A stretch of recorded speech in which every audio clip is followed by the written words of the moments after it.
ఒకడే ఒకడు ఇటువైపున. జగన్ వల్ల మంచి జరగకపోయిందంటే ప్రతి ఇంటికి, జగన్ గన తన మేనిఫెస్టోలో చెప్పిందంతా కూడా తాను చేయకపోయిందంటే, జగన్ అనే ఒకే ఒక్కడు చంద్రబాబు నాయుడు గారి గుండెల్లో రైళ్లు పరిగెత్తించుకుంటూ పోయింటే,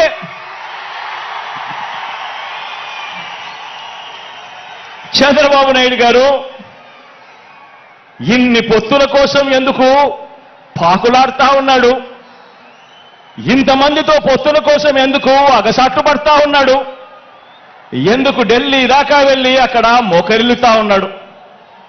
దీనికి కారణం చిత్తశుద్ధితో, నిజాయితీతో మనం చేసిన మంచి, అన్ని వర్గాల మీద మనం చూపించిన కమిట్మెంట్, ఇంటింటికి మనం చేసిన అభివృద్ధి.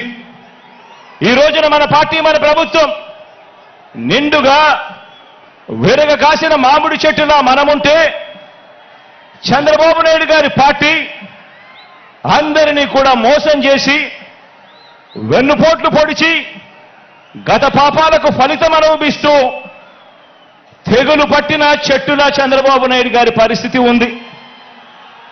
మన ఎమ్మెల్యేలంతా, మన నాయకులంతా ప్రతి నియోజకవర్గంలోనూ గడప గడపకు ప్రజల వద్దకు వెళ్ళి చేసిన మంచిని చెబుతూ, ప్రతి ఎమ్మెల్యే కూడా, ఎమ్మెల్యే అభ్యర్థి కూడా తిరుగుతూ ఉంటే, చంద్రబాబు మాత్రం రామోజీ గడప, ఆంధ్రజ్యోతి రాధాకృష్ణ గడప, TV5 గడప, ఢిల్లీలో ఇతర పార్టీల గడపను, ఇలా ఓ 6 డజన్ గడపను 5 ఏళ్లుగా తన మనుషులను పంపి తాను తిరుగుతా ఉన్నాడు.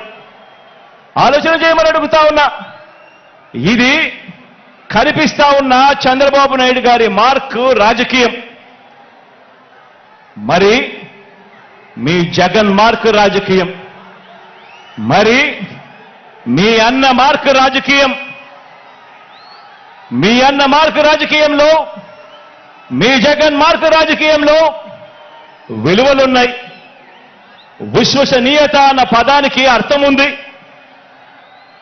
నిబద్ధత ఉంది, సిద్ధాంత బలం ఉంది, ఇంటింటికి మంచి చేశాము అన్న చరిత్ర ఉంది. అన్నింటికీ మించి ప్రజల మీద, అక్క చెల్లెమ్మల మీద నమ్మకం ఉంది.